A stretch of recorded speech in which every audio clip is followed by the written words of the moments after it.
Metals में चौतरफा चमक, जिंक में 1.5% की मजबूती, कॉपर लेड करीब 1.5% चढ़े।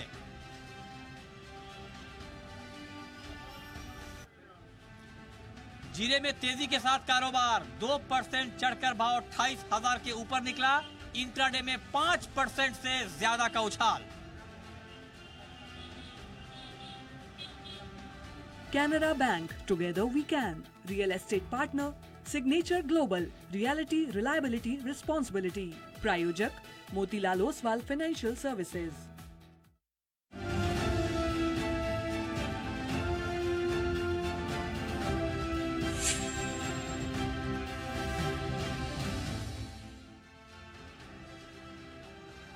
नमस्कार, मैं हूं मृत्युंजय कुमार झा और अगले आधे घंटे तक कमोडिटी मार्केट पर सबसे बड़ी कवरेज जारी है और आपके सवालों का सबसे बड़ा मंच तैयार है।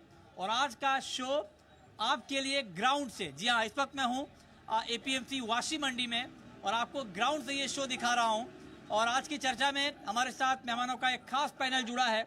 हमारे साथ इस वक्त वाशी एपीएमसी मंडी से जुड़ रहे हैं धनंजय राजगोर स्पाइसेस के। हमारे साथ दिनेश सोमानी साहब है प्रो इंटेली ट्रेड के, अमित खरे हैं गंगानगर कमोडिटी के और भाविक पटेल हैं ट्रेड बुल्स के। आप सभी का बहुत बहुत स्वागत है। और आज चूंकि हम शो की शुरुआत जीरे से कर रहे हैं, जीरे की खबर से कर रहे हैं, क्योंकि जीरे में आज बड़ी तेजी आई और इंट्राडे में 5% से ज्यादा दाम बढ़े। हालांकि उस तेजी के बाद एक प्रॉफिट बुकिंग भी आई, लेकिन फाइनली मार्केट करीब 800 रुपए की मजबूती के साथ बंद हुआ। अब जीरे की बात तो रोज मैं आपसे करता हूँ स्टूडियो के जरिए, हमारे साथ बहुत सारे एक्सपर्ट होते हैं, लेकिन अभी जो मैं जहाँ पे खड़ा हूँ ये मसालों का मार्केट, आप मेरे पीछे देख रहे होंगे, ये मसालों का मार्केट है और यहाँ पर बहुत बड़ी मात्रा में जीरे की ट्रेडिंग होती है। और इसीलिए आज हम आपको ग्राउंड से बता रहे हैं कि आखिर जीरे में ये तेजी क्यों आई है, जीरे के फंडामेंटल क्या हैं और आगे जीरे में क्या होने वाला है। धनंजय राजगोर जीरे के बड़े व्यापारी हैं, ट्रेडर हैं। इनसे सबसे पहले हम जानते हैं कि आज की ये तेजी जो जीरे में आई है वो क्यों आई है, इसके पीछे की वजह क्या है। धनंजय जी बताइए, आज जीरे में तेजी क्यों? नमस्कार मृत्युंजय जी, पहले तो इस प्लेटफॉर्म पे मुझे बोलने का मौका दिया और आप हमारा मान रखकर ये एपीएमसी मंडी में आए।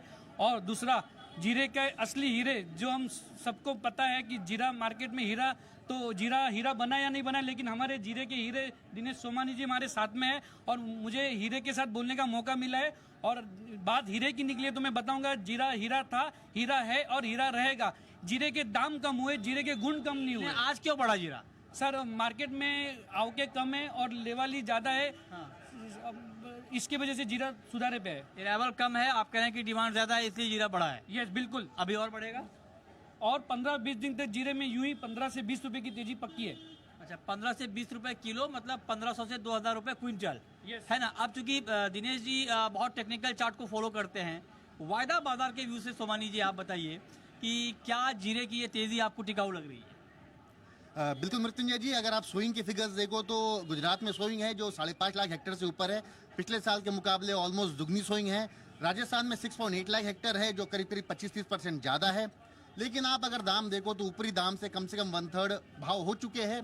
एक बेस प्राइस बन गया 26,000 का। मुझे लगता है मार्च का कॉन्ट्रैक्ट 26,000 का बेस आज से कम 3 से 4 महीने रहने की संभावना है। आने वाले समय में 30,400 से 34,000 रुपए के लेवल्स हमें देखने मिल सकते हैं। तो इस स्तर में अगर थोड़ा सा भी घटाव आता है तो निश्चित तौर से बाइंग करना चाहिए। आने वाला समय जीरे के लिए फिर एक अच्छा समय बन के आ सकता है। अच्छा, आप कह रहे हैं कि आने वाले वक्त में जीरे में बड़ी तेजी देखने को मिल सकती है, इस पे आप नजर रखें। लेकिन आप जरा हमें एक बात बताइए धनंजय जी कि जो जीरे की ये तेजी है, हालांकि हमने देखा कि भाई 25,000 का जीरा 60,000 चला गया, वहां से घट के फिर 25,000 आ गया। क्या जीरे में सब कुछ ठीक ठाक है या कुछ गड़बड़ हो रहा है? बिल्कुल गड़बड़ नहीं है। जीरे की सोइंग रिपोर्ट अच्छी आ रही है और फरवरी एंड और मार्च में जीरे का प्रेशर बनेगा नए जीरे का, तभी वो मुझे लग रहा है कि इस साल का सबसे बॉटम होना चाहिए। जो हम 60,000 से जो बॉटम ढूंढ रहे हैं वो बॉटम मार्च आसपास मिलेगा हमें। 25 का जीरा 60 चला गया, 60 का जीरा 25 आ गया, आपको सब ठीक दिख रहा है?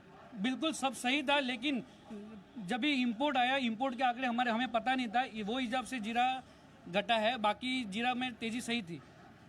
मंदी तो सर अभी डबल शोइंग है, तो वो हिसाब से जैसे सूरज को भी चढ़ना है तो रात को उतरना पड़ता है, तो वो हिसाब से तेजी मंदी तो आती रहती है सर। अच्छा, तेजी मंदी आप कह रहे हैं कि आती रहती है। हमारे साथ अमित खरे भी हैं। खरे साहब, आप सुन रहे हैं ग्राउंड से, आज मैं जीरे पर रिपोर्ट दिखा रहा हूँ। आप जरा बताइए आपका टेक्निकल चार्ट जीरा वायदा को लेकर क्या कहता है? जी मिथुन जी, बहुत बढ़िया। आप अभी मंडी से लाइव आप दिखा रहे हैं, इसके लिए बहुत बहुत आभार, धन्यवाद आपका। ओवरऑल अभी देखा जाए तो मेरे को लगता है एक बेस फॉर्मेशन जीरे के चार्ट पर मेरे को दिखाई दे रहा है। लेवल्स के हिसाब से अगर मैं बात करूं तो 27,700 का भाव कल अगर स्क्रीन पे जीरे में मिलता है तो ट्रेडर्स को इसमें एक फ्रेश खरीदारी करनी चाहिए। मेरे को लगता है 30,000 से लेकर 31,000 तक के भाव इसमें जल्दी लगभग 10 से 15 दिनों में देखने को मिलेंगे। स्टॉप लॉस की अगर मैं बात करूं तो 27,000 के नीचे का एक स्टॉप लॉस ट्रेडर्स मेंटेन करें तो मेरे को लगता है अभी हाल फिलहाल 3 से 4,000 पॉइंट की तेजी जीरे में रिसेट में देखने को मिल सकती है। ओके, भाविक पटेल जी, आपको जीरे के फंडामेंटल अभी कैसे दिख रहे हैं? ताजा भाव पर जीरा वायदा में कारोबारियों को कुछ करना चाहिए या लंबी दूरी मेंटेन रखनी चाहिए? गुड इवनिंग मित्र जी। देखिए फंडामेंटल्स अगर देखें तो जो अराइवल का प्रेशर है वो थोड़ा आएगा तो उसकी वजह से प्राइसेस में थोड़े दबाव रहेंगे, बट अभी जो एटलीस्ट मोमेंटम है वो मुझे लग रहा है कि बरकरार रहेगा एटलीस्ट 10-15 दिन के लिए। अभी अगर फिजिकल डिमांड देखें तो वो भी अच्छी है और चार्ट में भी अगर देखें तो 25,000 के करीब थोड़ा बॉटम आउट लग रहा है। मुझे लग रहा है कि ये जो अपसाइड है वो आई थिंक 29,500 से 30,000 तक देख सकते हैं। तो वापस जैसे बताया कि 27,000 के करीब अगर आता है तो 25,000 के स्टॉप लॉस से बाय कर सकते हैं। ऊपर मुझे लग रहा है 29,500 से 30,000 तक के लेवल हमें देख सकते हैं। अच्छा ठीक है, तो आपकी राय है कि जीरा अभी थोड़ा और ऊपर जाएगा, लेकिन धनंजय जी आप जरा हमें बताइए कि जीरे का पीक अराइवल सीजन कब होता है? कब जीरे का जो अराइवल है वो ठीक ठाक तरीके से शुरू हो जाएगा? गुजरात का जीरा 15-20 दिन में शुरू हो जाएगा, लेकिन फुल स्पीड में वो मार्च एंड में आएगा और राजस्थान मार्च एंड और अप्रैल में फुल आएगा। तो तो मार्च और अप्रैल में फिर जीरे का प्राइस क्या होगा? सर मार्च अप्रैल में मुझे लग रहा है कि एक बार बॉटम 23,500 से 24,000 एक बार दिखाएगा और वो बॉटम पूरे साल का बॉटम होना चाहिए। टॉप क्या रहेगा इस साल का? 35,000 बस बस। 60,000 नहीं? नहीं सर, हर साल दिवाली नहीं होती है दिवाली हर साल होती है सर। वो तो अभी मोदी जी ने तो दिखा दिया अभी 22 जनवरी को। 2 बार हो जाती है ना दिवाली हाँ। में, तो फिर आप कह रहे हैं कि हर साल नहीं होती है। सर एक बार अभी बात निकली है 22 जनवरी की, तो मैं आपको बताता हूँ किसान लोग आज भी ये गाना गा रहे हैं कि किसानों के भाव आएंगे आएंगे आएंगे। कौन से किसानों के कौन से भाव आएंगे? 35,000 के आएंगे बस। 35,000 के? बस। किसान तो 80,000 लाख रुपए की उम्मीद में बैठे थे, बहुत सारे किसान पिछली बार जब दाम बढ़े थे तो। इस बार तो मुझे मुश्किल लग रहा है कि अच्छा। 35,000 के ऊपर जीरा जा सकता है। ठीक है। अच्छा, ऊपर में सोमानी जी अगर मैं आपसे पूछूं, क्योंकि जीरा एक ऐसी कमोडिटी बन गई है कि जीरे से डर लगने लगा है बहुत सारे कारोबारियों को, जिन्होंने 60 का भाव देखा, 30 का भाव देखा। मतलब आप समझिए कि इस भाव में कितना ज़्यादा लोगों को तनाव हुआ होगा ऊपर नीचे दोनों में। आपके हिसाब से इस बार जीरे का टॉप और बॉटम आप क्या देखें टेक्निकल चार्ट? जी बिल्कुल, मुझे लगता है कि जितनी भी स्विंग फिगर्स बढ़कर आई है, मौसम जितना अनुकूल है, मुझे लगता है पाइपलाइन खाली है। जैसे ही मार्केट में अराइवल जाएगी सबको माल लेना रहेगा। 25,500 का ये बेस रहेगा इस साल के लिए, मार्च कॉन्ट्रैक्ट अप्रैल कॉन्ट्रैक्ट की बात करूं मैं। और 34,500 अपसाइड, मुझे लगता है 10,000 रुपए की चाल इस साल इतनी ही रह सकती है। इससे ज्यादा मुझे कोई तेजी मंदी की संभावना कम नजर आती है। अच्छा, तो सोमानी जी भी कह रहे हैं कि 10,000 रुपए की चाल रहेगी और इससे ज़्यादा की तेजी मंदी नहीं लगती। हालांकि ये अलग बात है, हालांकि ये तो अपनी चार्ट के हिसाब से बात करते हैं, बात ठीक भी है। लेकिन जब जीरा 30,000 32,000 पे था तो उस समय किसी ने नहीं सोचा था कि यही जीरा 60,000 का हो जाएगा।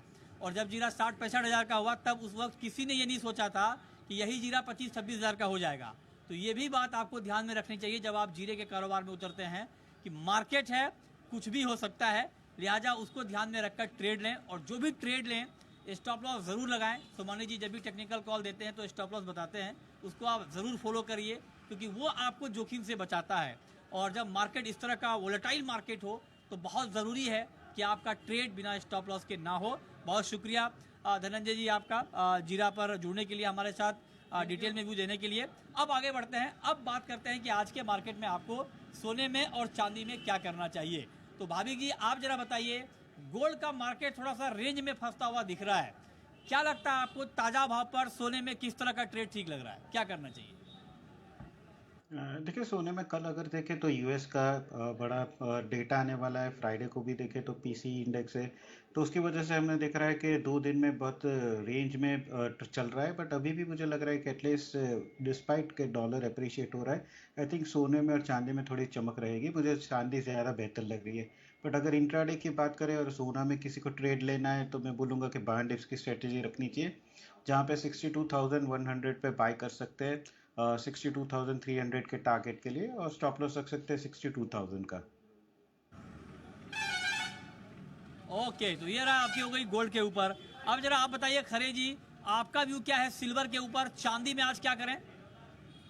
इंट्राडे के लिहाज से अगर देखा जाए तो शाम के सेशन में, इवनिंग सेशन में 71,300 का भाव अगर मार्च वाला चांदी में ट्रेडर्स को मिलता है, वहां पे ट्रेडर्स को एक खरीदारी का ट्रेंड लेके चल रहा है। ओवरऑल मेरे को लगता है करेक्शन जो आना था वो ओवर हो चुका है। स्टॉप लॉस रहेगा 70,600 रुपए के नीचे का, और मेरे को लगता है 73,000 तक के भाव आज या कल तक के ट्रेडिंग सेशन में सिल्वर में देखने को मिल सकते हैं। ओके, तो ये राय हो गई आपकी सोने चांदी पर। लेकिन आज अगले 6 घंटे के लिए बिल्कुल इंट्राडे के पॉइंट ऑफ व्यू से सोमानी जी आप बताएं, सोने में चांदी में एग्जैक्टली ताजा भाव पर करंट मार्केट प्राइस पर क्या ट्रेड बनता है? जी बिल्कुल, आज मुझे गोल्ड के मुकाबले सिल्वर में ज़्यादा स्ट्रेंथ नजर आती है। चाइना का भी जो डेटा है वो कहा था कि 50 बेसिस पॉइंट रेट्स कट करने की बात है, तो मुझे लगता है बेस मेटल सिल्वर ज़्यादा स्ट्रांग है। 71,400 71,500 के रेंज में सिल्वर बाय करे, 72,450 का इसमें टारगेट मेंटेन करे और 70,900 का इसमें स्टॉप लॉस मेंटेन करे। शाम के सत्र में सिल्वर में एक बड़ी तेजी देखने मिल सकती है। अच्छा, तो आज शाम के कारोबार में चांदी में एक बड़ी तेजी आपको दिख सकती है, ये बात सोमानी जी कह रहे हैं। और लेकिन आप जब ट्रेड लें तो स्टॉप लॉस जरूर लगाएं। ये बात हो गई सोने की चांदी की। अब आगे बढ़ते हैं, अब बात करते हैं कच्चे तेल की। क्रूड का मार्केट भी बहुत एक्शन के मूड में दिख नहीं रहा है, और कच्चे तेल में आप देखिए फंडामेंटली मार्केट बहुत स्ट्रांग नहीं था। डिमांड को लेकर चिंता बनी हुई है, सप्लाई के फ्रंट पे कोई बड़ी दिक्कत है नहीं। बीच में कुछ खबरें आई थी, उसका इम्पैक्ट हमने देखा था, लेकिन अब वो नॉर्मल होता हुआ दिख रहा है। अब खबर ये भी आ गई कि लीबिया की जो ऑयल फील्ड है वहाँ पर उत्पादन दोबारा शुरू हो गया है। तो फंडामेंटली ये काउंटर बहुत मजबूत दिख नहीं रहा है। तो ऐसे में भाभी जी, क्या कच्चा तेल अभी दबाव में ही रहेगा? आज के लिए क्या स्ट्रैटेजी क्रूड में होनी चाहिए? जी ज़रूर सर, जैसे आपने बताया कि अगर फंडामेंटल्स देखें तो अभी भी वीक है, क्योंकि लीबिया का है वो प्रोडक्शन रीस्टार्ट हो गया है। यूएस के जो वेल्स जो थे जो फ्रीज हो गए थे, अभी वो भी थोड़े ठंड कम हो गए, तो उसके भी प्रोडक्शन रीस्टार्ट हो गया। थोड़े जियोपॉलिटिकल कंसर्न था जो ओवर शेडो कर रहे थे वीक फंडामेंटल्स, आई थिंक वो भी अभी टॉप आउट हो चुके हैं। हालांकि रेट सी की जो सिचुएशन है अभी भी फ्लूइड है, बट अगर हम देखें तो 6,000 से 6,300 के जो रेंज है उसी में क्रूड फंसा हुआ है। अभी भी अगर देखें तो अपर एंड ऑफ द रेंज है, तो जब तक आई थिंक 6350 के ऊपर सस्टेन नहीं करता तब तक मुझे लग रहा है कि यही रेंज में रहेगा। अभी फिलहाल तो देखें तो अपर एंड ऑफ द रेंज है। मुझे लग रहा है कि थोड़ा बहुत आज करेक्शन भी आ सकता है। हालांकि आज की इन्वेंट्री के डेटा भी इंपॉर्टेंट है, तो इंट्राडे मैं बोलूँगा कि शॉर्ट कर सकते हैं 6220 पे, नीचे का टारगेट रख सकते हैं 6100 का, और स्टॉप लॉस रख सकते हैं 6300 का। ओके, तो ये रहा आपकी हो गई क्रूड के ऊपर। खरे जी, आप बताइए नेचुरल गैस में अभी आपको किस तरह का ट्रेड दिख रहा है? और आज के लिए अगर नेचुरल गैस में कोई ट्रेड लेना हो, कारोबार करना हो, तो आपके हिसाब से क्या ट्रेड लेना चाहिए? जी बिल्कुल मतलब जी, नेचुरल गैस में वापस फिर से वही भाव आ गए हैं जहाँ से हमने स्टार्ट किया था इसको। अभी जनवरी में आया, कल इसकी एक्सपायरी है, 212 का भाव है। 210 रुपए के आसपास इसमें एक फ्रेश खरीदारी का ट्रेड ट्रेडर्स को करना चाहिए। अभी 7% के आसपास की तेजी इसमें दिखाई दे रही है। मुझे लगता है इंट्राडे में 218 तक के भाव इसमें देखने को मिल सकते हैं। 207 रुपए का इसका स्टॉप लॉस। ओके, ठीक है, तो एनजी पर आपका ये व्यू है। अब आते हैं मेटल पे, और मेटल में एक तेजी का माहौल बनता हुआ दिख रहा है। फंडामेंटली मेटल का मार्केट कितना बदला है, और क्या मेटल में भी तेजी का ये दौर कंटिन्यू रहने वाला है? ये जरा आप बताएं सुमनी जी। जी बिल्कुल, चाइना का डेटा था। चाइना का कोई सपोर्टिव न्यूज़ अभी तक आ नहीं रहा है, लेकिन आज पहली बार उन्होंने रेट्स करने की बात की है। 50 basis point is something which is huge. मुझे लगता है बेस मेटल्स में अच्छा सपोर्ट करना चाहिए। मैं फरवरी कॉन्ट्रैक्ट कॉपर की बात करता हूँ, 728 के आसपास बाय करे, 735 742 के लक्ष्य, 724 का इसमें स्टॉप लॉस मेंटेन करना चाहिए। कॉपर ही काउंटर मुझे सबसे स्ट्रांग लगता है आज के लिए। अच्छा, तो आज के लिए कह रहे हैं कि कॉपर आपके लिए एक अच्छा ट्रेड बन सकता है, इस पर आप नज़र रखिए। और जो भी ट्रेड लें, ये बार बार मैं आपको बता रहा हूँ कि स्टॉप लॉस जरूर लगाएं। ये बात होगी कॉपर की। कॉपर के अलावा भाभी जी, मेटल में और कोई ऐसा काउंटर जहां पर आपको लगता हो कि ट्रेड लेना फायदे का सौदा हो सकता है? जी ज़रूर सर, देखिए कल हमने एल्यूमिनियम में एक अच्छी वो चाल देखी थी, और उसका रीज़न वो था कि यूरोप जो है वो शायद पॉसिबली सैंक्शन कर सकते हैं जो रशिया से आ रहा है एल्यूमिनियम। तो वो इंपोर्ट यूजुअली पोलैंड और अदर बाल्टिक स्टेट्स करते थे, तो इसकी वजह से आगे जाके भी हम देखेंगे थोड़े एलएमई में जो इन्वेंट्री है वो कम होगी, अगर रशिया से जो एल्यूमिनियम आ रहा है उसके ऊपर यूरो सैंक्शन करेगा। तो ओवरऑल आज मुझे लग रहा है कि आज के दिन वैसे भी चाइना का जो फ्यूल इंजेक्शन है, जो स्टिमुलस वो लोग जाहिर करने वाले हैं, उससे भी फ़ायदा रहेगा सारे बेस मेटल्स को। तो एल्यूमिनियम में मेरी टॉप पिक रहेगी 203.50 के करीब, 207 का टारगेट रहेगा और 202 का स्टॉप लॉस रहेगा।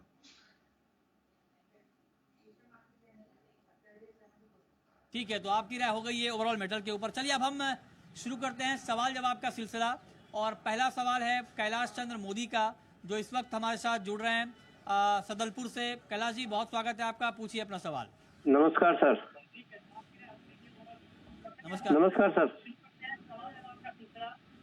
हेलो जी जी, नमस्कार नमस्कार, पूछें पूछें। कॉपर पे सर आज का टारगेट क्या रहेगा? आज का टारगेट और स्टॉप लॉस। कॉपर का आज का टारगेट अभी, अच्छा ठीक है, कॉपर का टारगेट अभी सोमानी जी ने बताया था, एक बार आपको फिर से बताएंगे। इनका सवाल है कि कॉपर पर आज का टारगेट क्या है, स्टॉप लॉस क्या लगाएं? आज मोमेंटम कॉपर में काफी स्ट्रांग नजर आता है। फरवरी कॉन्ट्रैक्ट 728 में बाय करे, 735 742 के लक्ष्य और नीचे में 724 के नीचे इसमें स्टॉप लॉस मेंटेन करना चाहिए। ठीक है, तो कॉपर में टारगेट आप ध्यान में रखिए। कॉपर में तेजी की बात हो रही है, इस पे आप नजर रखिए। और आगे बढ़ते हैं और रुक करते हैं अब अगले कॉलर का। और अगला कॉलर है राजस्थान से, सुभाष है हमारे साथ राजस्थान से, पूछिए। नमस्ते जी। हेलो नमस्कार, पूछिए साहब, आप एक जिम्मेवार आदमी हो। गुआर पे जो सेमिनार में 6000 का भाव था, ऊपर में क्या क्या टारगेट दिखाए थे उनको ले आके एक बार दोबारा पूछो ना। किसानों को तो मरवा दिया, अब वो दोबारा भाव 6000 का ही नहीं थी क्या? सबने तेजी बोली थी। ये बिल्कुल बिल्कुल ये बात देखिए, ये सवाल आपका बिल्कुल जायज़ है। और तमाम मजबूत फंडामेंटल के बावजूद ग्वार के दाम नहीं बढ़े हैं। ये बात हमने कई बार उठाई है कि प्रोडक्शन कम हुआ है। और अभी भी आप देखिए स्पॉट मार्केट में ग्वार गम ऊपर बिक रहा है, जो वायदा में भाव है। ये बात हमने कई बार उठाई, सवाल खड़े किए कि आखिर ऐसा क्या हो रहा है। और आप ये बात ठीक कह रहे हैं कि जो ग्वार के किसान हैं उनके ऊपर दोहरी मार पड़ी है। एक तो दाम नहीं बढ़े और दूसरी तरफ उत्पादन काफ़ी कम हुआ, उनको नुकसान हुआ। बारिश नहीं हुई राजस्थान में, 122 सालों का सूखा था राजस्थान में, रिकॉर्ड टूटा, लेकिन उसके बाद भी ग्वार के दाम नहीं बढ़ पाए। ये निश्चित तौर पर एक किसानों के लिए मुश्किल वाली बात है। सुमन जी क्या कहेंगे, अब किसानों को क्या करना चाहिए, क्या उम्मीद रखें कुछ दाम बढ़ने की? जी बिल्कुल, जो एक्सपेक्टेशन थी उस पे अनुरूप बिल्कुल भी ग्वार अभी तक चला नहीं है। फसल तो निश्चित तौर से कमी है और डिमांड में निरंतर है, लेकिन सबसे बड़ी बात जो इसमें ऐड ऑन हो रही है, निरंतर जो डिमांड में स्टॉक लगा रहा है वही बंदा बेच रहा है इसको कंटिन्यू। तो मुझे लगता है फिर भी कितना भी हो जाए फंडामेंटल्स जो है उसके अनुरूप ही बाजार चलेगा। आज नहीं कल ग्वार के दाम निश्चित तौर से बढ़ेगी और मुझे लगता है 5350 की ग्वार अभी भी मंदी नहीं होनी चाहिए। 5550 के ऊपर जिस दिन क्लोज होगा ये 5850 के लेवल ही आपने को देखने मिलेंगे। और तेजी में विलम्ब हो सकता है, लेकिन देरी नहीं हो ज़्यादा, मतलब निश्चित तौर से आनी चाहिए थी, मुझे ऐसा लगता है। मतलब सोमानी जी कह रहे हैं कि तेजी में देर है, अंधेर नहीं है।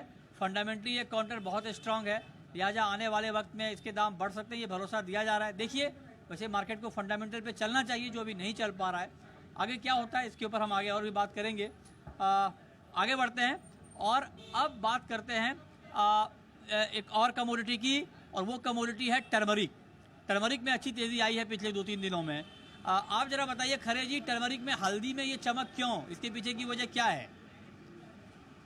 ओवरऑल देखा जाए तो हल्दी काफी स्ट्रॉन्ग चार्ट पे नजर आ रही है और थोड़ा सा फंडामेंटल साइड से भी इसमें पॉजिटिव न्यूज आ रही है कि इस बार की जो है फसल थोड़ा सा कम होके आएगी।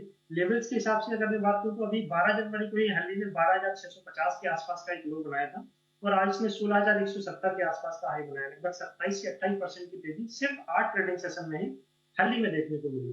तो मेरे को लगता है ये काफी अच्छा मोमेंटम तेजी का रहेगा। अभी एक बार 16,000 के आसपास ट्रेडर्स को इसमें एक बार मुनाफा बुक करना चाहिए।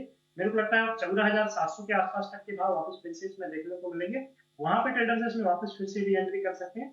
ओवरऑल मेरे को लगता है ये साल 120,000 के आसपास प्लस का भाव जो है स्क्रीन पर देखने को मिल सकता है।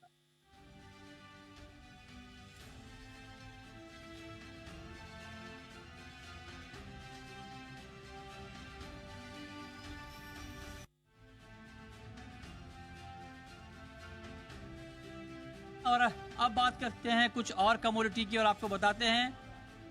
पवन है नेक्स्ट कॉलर हमारे साथ राजस्थान से, पूछिए पवन। सर ग्वार पे करंट वहाँ पे क्या करना चाहिए हमें? ग्वार में अभी क्या करना चाहिए ये आप जानना चाहते हैं, ठीक है। बताइए खरे जी, ग्वार में क्या करना चाहिए? ग्वार शीट में मतलब जी मेरे को लगता है कि 2 से 4 दिनों की जो रेंज है वो ऊपर में 5600 से लेकर 5300 रुपए तक हो सकती है। अभी इसका अगर तेजी का मोमेंटम देखें तो जब तक 5650 रुपए के ऊपर प्राइसेस करंट वायदे के नहीं निकल रहे तब तक इसमें बड़ी तेजी की उम्मीद नहीं है। ओवरऑल रेंज के हिसाब से ही ट्रेडर्स को इसमें ट्रेड बनाना चाहिए। 5300 के आसपास अगर मिलता है तो एक बार खरीदारी का ट्रेड लेके चलो। 5200 रुपए का स्टॉप लगाकर 5600 तक के भाव इसमें देखने को मिल सकते हैं। 5650 के ऊपर जिस दिन भी ये निकलने लग जाएगा तो इसमें आगे की नई रेंज खुल जाएगी जो कि 6000 रुपए तक भी हो सकती है। ठीक है, नेक्स्ट कॉलर राजेश हैं गंगानगर से। पूछिए राजेश जी। सर मैंने गोल्ड बेचे हुए हैं 62,100 में 3 लॉट। ये 62,200 से हर बार टूट जाते हैं। आज ये बाइंग क्यों बोल रहे हैं? कोई पर्टिकुलर रीजन है क्या इनका? और क्या एसएल रखूं मैं? आपने बाइंग की है 62,000 पे? सेल किया है सर 62,100 में। 62,000 पे सेल किया आपने, ओके। बताइए क्या करना चाहिए भाभी जी इनको गोल्ड में? देखिए उनके एक थोड़ा सही है कि 62,250 के करीब एक अच्छा रेजिस्टेंस है और वहाँ से ही अगर हम 3 दिन देखें तो वहाँ से ही सेलिंग प्रेशर आ रहा है। हालांकि अभी हम लोग इसीलिए बुलिश है क्योंकि डॉलर इंडेक्स में जो तेज़ी आई है उसके बावजूद भी अगर गोल्ड देखें तो उसमें थोड़ा बहुत स्ट्रेंथ दिख रहा है। तो ज़्यादा बड़ा करेक्शन नहीं दिख रहा है क्योंकि मार्केट भी अभी री एंटिसिपेट कर रहा है, रिकैलिब्रेट कर रहा है कि आगे जाके जो रेट कट होंगे वो शायद लेट होंगे। तो वो आप 62,250 का स्टॉप लॉस बना के रखिए। अगर 62,250 के ऊपर जाता है तो आप आपकी शॉर्ट पोजीशन निकल जाइए और आज के दिन अगर नीचे 62,000 के भी करीब मिलता है तो आप आपके जो प्रॉफिट है वो बुक कर लीजिए।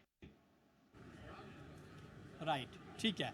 चलिए अब आपको बताते हैं, सुनाते हैं कि बजट 1 फरवरी को पेश होगा, इंटरिम बजट, और बजट में बुलियन इंडस्ट्री की क्या उम्मीद है, इस पर हमने बात की है James and jewellery export promotion council के चेयरमैन विपुल शाह से। आइए आपको सुनाते हैं कि उन्होंने क्या कहा है।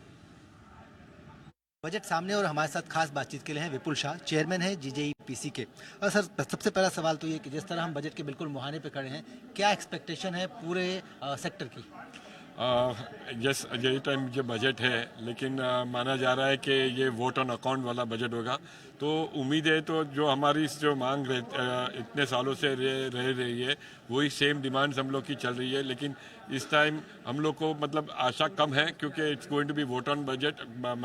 सरकार से बात हुई थी तो उन्होंने बोला कि कोई भी स्पेसिफिक चीज़ है तो वो जो इंडस्ट्री के लिए खास चाहिए तो वो एक नोटिफिकेशन से वो निकाले लेंगी। तो हमने जो मांगा हुआ है, जैसे हमारे डायमंड सेक्टर में स्पेशल नोटिफाइड जोन, जो हमारी बहुत पुरानी मांग है, जो स्पेशल नोटिफाइड जोन है, जो हमारे यहाँ रॉ मटेरियल रफ डायमंड जो वहाँ से परदेश से आते हैं सब यहाँ पे व्यूइंग करवाने के लिए स्पेशल नोटिफाइड जोन में आते हैं, तो ये लोग को वहाँ पे सेल करने की परमिशन दी जाए। दूसरा, गोल्ड और वो सिल्वर को लेके हमने ड्यूटी जो कि बहुत ही हाल 15% पे आसपास ड्यूटी है, तो हमने उनको रिक्वेस्ट किया कि ये ड्यूटी 5% पे हो जानी चाहिए, जिससे 2 नंबर का धंधा जितना भी हो रहा है वो उसको हम लोग बढ़ावा ना देवे। हाल ही में लैब ग्रोन सेक्टर के लिए भी हमने जो सरकार ने बहुत सारी मतलब ये आई चेन्नई में हम लोग उन्होंने बहुत अच्छे खासे पैसे R&D के लिए डाले हुए हैं। तो लैब ग्रोन के लिए भी हम लोग ने मतलब जो हमारी रेगुलर डिमांड्स वगैरह जो है उनके लिए भी उनको हमने ड्यूटी स्ट्रक्चर जो भी है तो वो कैसे कम कर सके, तो वो हिसाब से हमने उन्हें रिक्वेस्ट की हुई है। तो उम्मीद है ये हम लोग की जो ऑन गोइंग डिमांड्स है जेम एंड ज्वेलरी सत्र की, सरकार उस पर थोड़ी ध्यान देगी और इस पर कुछ ना कुछ नतीजा श्योर कुछ ना कोई नतीजा आना चाहिए। तो ये थी बजट से बुलियन इंडस्ट्री की डिमांड। बहुत शुक्रिया अमित खरे आपका, शुक्रिया आपका भाविक जी हमारे साथ जुड़ने के लिए, और बहुत बहुत शुक्रिया दिनेश सोमानी जी आपका आज ग्राउंड से हमारे साथ जुड़कर हमारे जो ऑडियंस हैं उनको कॉल देने के लिए बहुत बहुत शुक्रिया। तो फिलहाल इस शो में इतना ही, छोटा सा ब्रेक, और ब्रेक के बाद भी खबरें लगातार जारी हैं। नमस्कार।